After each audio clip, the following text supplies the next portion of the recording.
Assalamualaikum warahmatullahi wabarakatuh. Halo Pemustaka Pustaka Cendekia. Bagaimana kabarnya hari ini? Semoga kalian selalu sehat dan bahagia. Sama seperti saya yang hari ini sedang berbahagia karena pada kesempatan kali ini telah hadir bersama kita seorang perempuan yang sangat menginspirasi kita hari ini.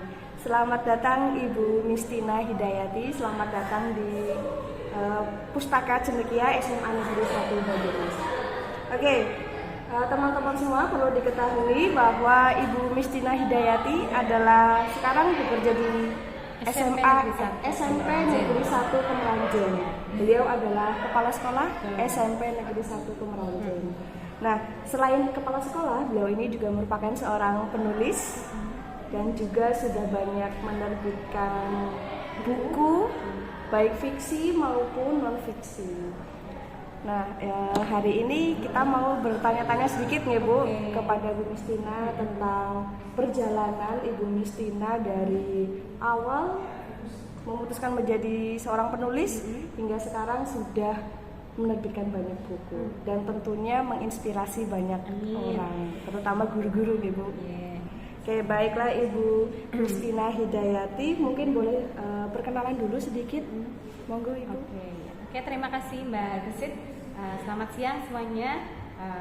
Senang sekali pada siang hari ini bisa berkunjung ke perpustakaan Pustaka Cendekia SMA 1 Banyumas yang sangat megah ya dan juga nyaman sekali untuk pembaca yang bisa masuk ke ruangan ini.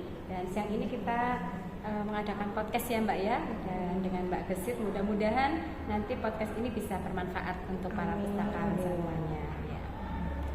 Oke, kita langsung saja ke pertanyaan yang pertama nih Bu. Ini yang sering ditanyakan oleh teman-teman. Apa sih yang menginspirasi Ibu Mistina sehingga Bu Mistina itu bisa sampai di posisi ini seperti itu? Ya, terima kasih Mbak Gesit. Jadi kalau ditanya inspirasi gitu, memang saya itu sebenarnya menulis bukan dari muda ya. Mungkin kalau Mbak Gesit dari SMA sudah nulis gitu ya, saya belum gitu. Saya dulu SMA itu ya hanya dolan-dolan aja ya. Ya. Belum terpikir oleh saya untuk menjadi seorang penulis waktu itu. Saya mulai menulis itu sekitar tahun 2014-2015 lah. Pada saat itu saya sudah menjadi seorang PNS ya, jadi guru SMP IPS waktu itu. Memang waktu itu sebenarnya latar belakang saya itu kan dulu pendidikan akuntansi, sehingga akan lebih cocok kalau saya mungkin ngajarnya di tingkat SMA gitu ya, SMK gitu ya, karena kan ada akuntansinya kan ya. Cuma karena memang pada saat itu rezeki saya ya memang terbawanya di PNS SMP, sehingga saya menjadi guru IPS. Nah, udah tahu, bayangkan ya, yang namanya IPS itu kan tidak hanya satu bidang ilmu saja, ada ekonominya, ada geografi, ada sejarah, ada sosiologi juga. Padahal dengan latar belakang saya yang akuntansi, itu berarti saya dituntut untuk bisa menguasai 4 mata pelajaran sekaligus di dalam mata pelajaran IPS itu. Nah, dari situlah kemudian saya punya tantangannya yang nantinya jadi inspirasi nih.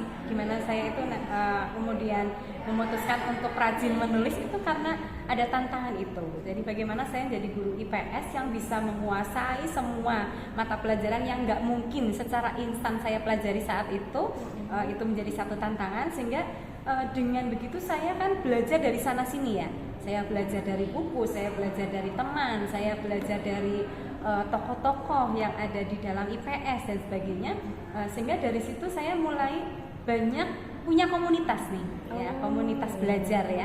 Kalau dulu mungkin kalau lingkup yang paling kecil ada di MGMP sekolah gitu ya, ada di MGMP Suprayon, ada di MGMP Kabupaten, hingga ada komunitas provinsi, ada komunitas nasional. Itu yang banyak saya ikuti, yang saya cari sendiri. Karena tantangan saya agar saya itu bisa menjadi seorang guru IPS yang betul-betul saya bisa kompeten.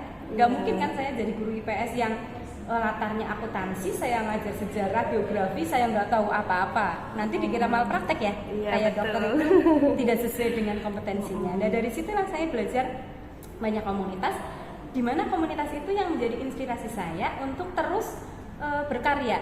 Karena di sana itu yang saya gabung itu mereka itu saling memotivasi gitu ya, saling memberikan pengalaman mereka yang kemudian dituliskan dalam bentuk karya apa saja gitu. Nah dari situ saya mulai rajin menulis karena tuntutan, karena apa ya tantangan, dan karena menjadi kebiasaan waktu itu ya, sehingga kemudian banyak beberapa karya yang saya buat di awal-awal saya menjadi PNS di SMP. Ya, betul. Jadi itu awalnya karena ada tantangan ya Bu. Betul, jadi teman-teman itu jangan menganggap tantangan itu jangan hanya dilihat oh ini musibah atau tantangan ini, itu bukan hambatan, bukan hambatan ya Bu, itu tapi jadi justru satu motivasi. Iya, harus bisa menjadi motivasi kita untuk menjadi lebih baik. Bahkan seperti Bu Mistina ini malah jadi menghasilkan karya ya Bu, banyak karya. Sekali. Oke, itu tadi inspirasinya ya. Terus kemudian tentang buku nih yang sudah diterbitkan, itu kalau boleh tahu fiksi atau non fiksi? Oh ya, awal-awal saya itu memang sesuai passion saya waktu itu, karena saya masih meraba-raba saya itu passionnya di mana gitu ya. Saya coba semuanya memang. Awal-awal saya dari non fiksi novel. Pertama saya belum membuat buku ya, tapi masih berupa karya-karya ilmiah. Saya buat misalnya kayak best practice, kayak PTK gitu ya, artikel, terus jurnal-jurnal ilmiah kayak gitulah. Itu kan berbau-bau ilmiah ya. Nah setelah itu di senggang-senggang waktu itu saya juga kepingin kadang-kadang menuangkan apa ya perasaan gitu ya, curhat dan sebagainya lewat tulisan. Yang itu hanya sebagai catatan saya aja waktu itu. Jadi ketika waktu luang mungkin saya punya apa ya pengalaman, saya coba tuliskan dengan imajinasi saya gitu ya. Oh ternyata saya bisa juga di fiksinya. Sehingga waktu itu buku pertama saya justru fiksi yang keluar. Jadi saya buat waktu itu kumpulan cerpen. Ada 2 buku yang saya buat di tahun 2014-2015 lah. Walaupun sebelumnya saya buatnya itu berupa karya-karya non fiksi yang ilmiah gitu. Tapi kalau buku itu berawal dari fiksi dulu gitu ya. Kemudian untuk sekarang berarti lebih banyak ke non fiksinya. Iya betul. Karena setelah saya fiksi itu kan bagi saya hanya sebagai hiburan, selingan lah, maunya tempat curhat gitu ya, tempat saya menuangkan perasaan saya gitu kan, menceritakan pengalaman-pengalaman saya, karena cerpen yang saya buat pun itu hubungannya dengan pembelajaran. Jadi ketika saya masuk kelas gitu ya, saya punya pengalaman dengan siswa saya tuliskan dalam bentuk cerpen. Jadi kebanyakan cerpen itu juga berbau-bau sekolah lah dengan anak-anak. Nah setelah itu karena memang saya mungkin passion saya lebih ke non fiksi, maka setelah itu saya tekuni ke yang non fiksinya. Oke, baik. Jadi sempat tertarik juga ke fiksi ya Bu, berdasarkan pengalaman sendiri ya. Jadi teman-teman yang mungkin juga punya pengalaman sendiri, alangkah baiknya dituangkan dalam tulisan ya Bu. Jadi tidak hanya untuk diri sendiri, tapi kita mencoba berbagi ke orang lain seperti itu. Nah kemudian untuk jenis buku yang non fiksi itu berarti kalau misalkan kita mau bikin buku itu harus melakukan riset dulu ya Bu? Atau gimana? Tergantung ya jenis buku yang akan kita buat. Jadi kalau non fiksi kan macam-macam. Kita mau buat buku tentang bidang pendidikan kalau karena kita guru ya, atau mungkin kita lebih ke buku mata pelajaran ya yang akan kita pakai dengan siswa, modul gitu ya. Nantinya jadi buku mata pelajaran kan, untuk kita gunakan di kelas kita. Jadi kalau kita mau buatnya buku mata pelajaran kan otomatis kita melihatnya ke, kalau sekarang berarti CP gitu ya, tujuan pembelajaran yang ada dalam kurikulum kita, materi-materinya apa saja, itu yang perlu kita ramu dalam bentuk buku. Itu kalau kita buku mapel ya. Tapi kalau buku yang non fiksi tapi bidang pendidikan kan itu lebih luas. Pokoknya segala sesuatu yang dibutuhkan oleh guru, entah itu teknik ngajar, metode ngajar, strategi, atau mungkin justru pengalaman-pengalaman yang bisa kita bagikan, praktik baik yang bisa kita bagikan untuk teman-teman sejawat kita. Itu bisa menjadi inspirasi untuk menulis buku yang non fiksi. Betul sekali. Jadi itu praktik baik gitu ya Bu, biasanya yang sering dicari oleh guru juga itu. Betul. saling berbagi pengalaman. Jadi ilmu yang kita miliki itu ya tidak hanya untuk kita ya Bu. Alangkah baiknya kalau ilmu itu bermanfaat juga untuk orang dibagikan kepada orang lain. Oke. Kemudian untuk kesulitannya sendiri nih Bu, apalagi kan Ibu nih guru penggerak ya Bu, guru penggerak sekarang sudah menjadi kepala sekolah, tapi masih bisa meluangkan waktu untuk menulis gitu Bu. Seperti apa nih ceritanya meluangkan waktunya? Nah, jadi kalau kita sudah berkomitmen ya untuk membuat karya, itu pasti kita punya waktu ya. Tapi kalau kita memang tidak menyempatkan atau tidak berkomitmen dengan apa yang akan kita lakukan, ya pasti kita nggak punya waktu. Karena kalau kita turuti kegiatan kita dari kita bangun tidur nih sampai kita tidur lagi, pasti itu kan sangat padat ya. Ya. Kalau kita nggak pintar-pintar membagi waktu, maka pasti kita nggak punya waktu untuk menulis. Oleh karena itu, menulis itu ya harus kita luangkan waktunya. Kita sediakan waktu khusus yang memang pada saat itu kita betul-betul sedang produktif ya untuk menulis. Karena meskipun kita sudah meluangkan waktu, mungkin kita sudah punya jadwal ya, misalnya aku nanti sore mau ngetik lagi gitu ya, tapi pada saat kita jam 4 buka laptop ternyata kita nggak punya inspirasi, kan juga kita nggak bisa nulis kan.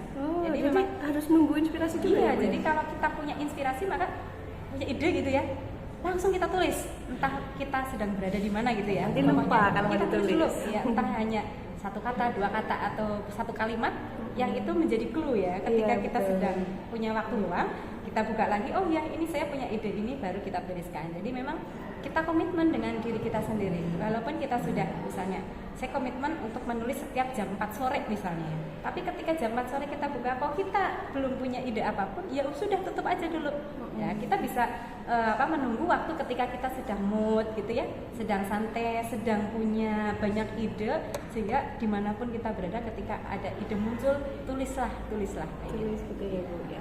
Jadi memang bukan kita itu menulis menunggu waktu kita sedang senggang ya Bu, tapi tadi yang pertama harus komitmen. Memang ya, di mana-mana itu memang harus komitmen dulu ya Bu ya. Kita harus berkomitmen, kita mau menulis sehingga waktu itu bukan di waktu senggang, tapi di waktu kita luangkan pada saat kita sedang punya inspirasi.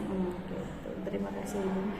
Kemudian pernah nggak Bu menerima kritikan ketika Ibu menerbitkan buku, entah itu buku yang tercetak atau praktik baik yang sudah Ibu bagikan?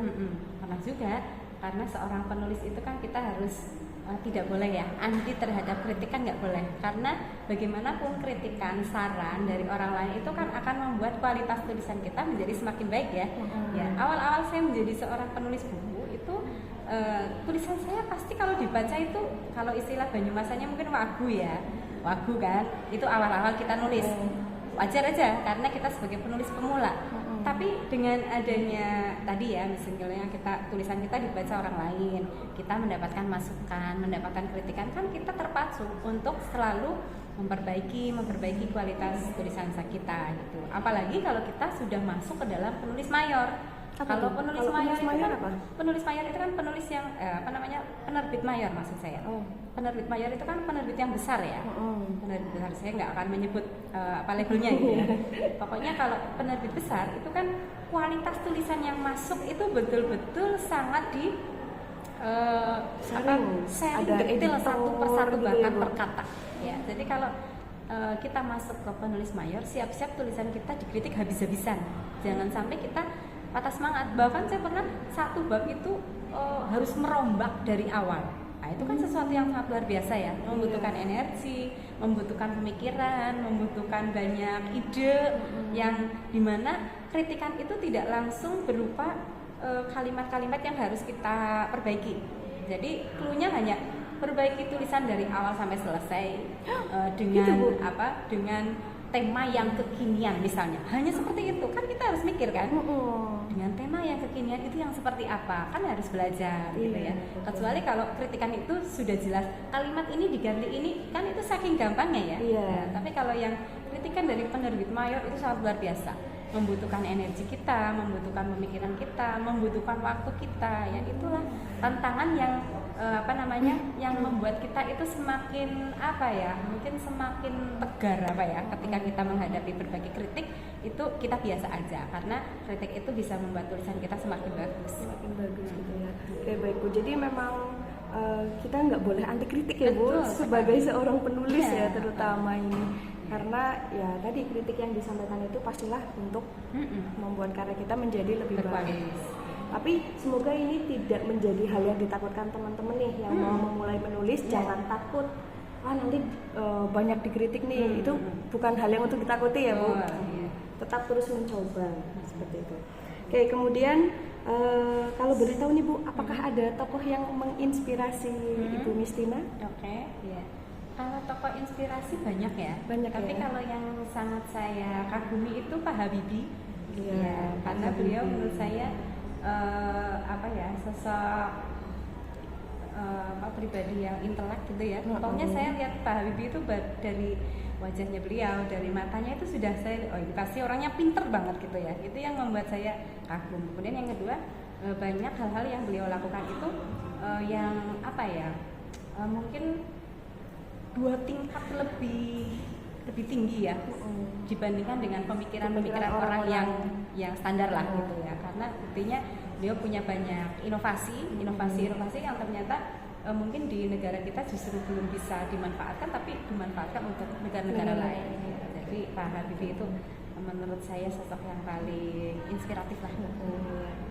Oke, kemudian ini yang terakhir ya Bu, tips nih untuk teman-teman pemustaka-pustaka cendekia, bagaimana tipsnya agar, apalagi ini untuk kawula muda yang mungkin saat ini itu lebih banyak bermain gadget ya Bu, daripada untuk jangankan membaca, jangankan menulis, membaca aja mungkin sangat jarang gitu, kecuali kalau membaca sambil scroll gitu ya Bu ya.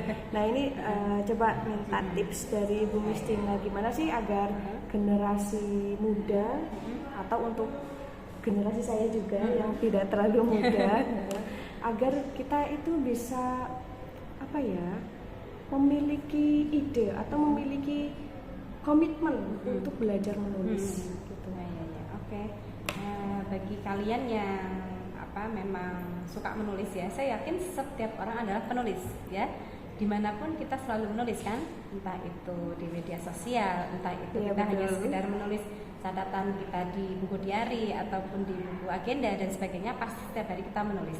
Sehingga yakinlah bahwa kita itu pasti bisa. Jangan sampai kita mengatakan bahwa saya nggak punya bakat nulis, saya nggak bisa nulis, saya nggak punya waktu ya, apalagi saya nggak punya ide dan sebagainya. Karena ide, inspirasi itu muncul bisa dari mana saja. Bahkan ketika kita sedang beraktivitas di sekolah mungkin ya, di rumah, atau mungkin pada saat kita mengikuti kegiatan-kegiatan di luar sekolah ya. Kalau anak-anak muda sekarang kan memang lebih ke kreatif ya. Kreatifnya itu kan kreatif ke arah teknologi ya, IT dan sebagainya. Nah, manfaatkan itu untuk bisa dijadikan sebagai ide menulis ya. Jadi menulis itu kan tidak harus kita misalnya orang-orang menulis kumpulan cerpen, kita harus nulis itu kan enggak ya? Kan sesuai dengan passion kita. Jadi tulislah apa yang menjadi hal yang memang itu menjadi kamu bahagia gitu ya. Ketika saya menuliskannya itu berupa cerpen saya senang, maka saya akan nulis cerpen kan gitu.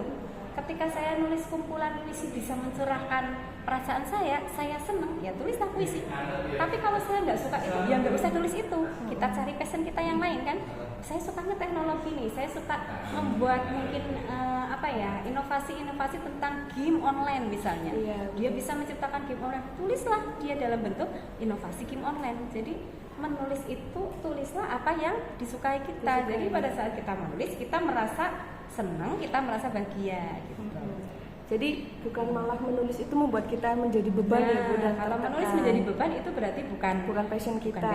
Dan kita menulis itu tidak harus seperti orang lain kok. Misalkan seperti tulisan-tulisan yang dituliskan oleh para penulis yang bestseller gitu ya Bu. Tidak harus seperti itu. Silakan kita coba menulis yang sesuai dengan passion kita, agar ketika kita menulis itu ya kita senang gitu ya Bu. Kita senang. Dan itu menjadi sesuatu yang dibutuhkan orang lain. Jadi kalau kita kepengen bukunya itu bisa punya manfaat yang banyak untuk orang lain, maka kita harus cari tahu ini sekarang yang dibutuhkan. Kalau misalnya kita mau masuknya ke anak muda nih ya, misalnya ke remaja gitu, remaja itu sekarang senangnya apa sih? Yang mereka butuhkan apa? Nah itu yang kita buat, sehingga nanti buku yang kita buat itu pasti punya manfaat. Kita sebagai guru nih, sekarang guru butuhnya apa misalnya ya? Di kurikulum Merdeka itu guru membutuhkan tentang teori ini, praktek ini ya.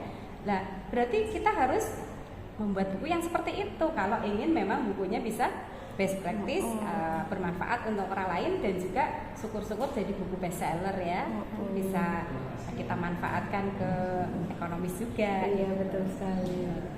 Oke, Ibu, terima kasih perbincangan kita hari ini. Banyak sekali ilmu yang kami dapatkan ini dari Bu Mistina. Semoga apa yang disampaikan oleh Bu Mistina tadi menjadikan inspirasi bagi kita semua. Amin. Amin.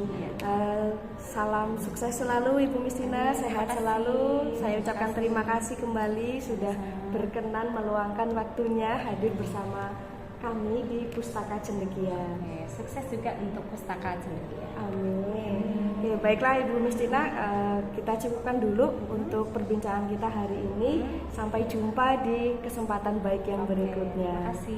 Terima kasih teman-teman semua. Wassalamualaikum warahmatullahi wabarakatuh. Salam literasi.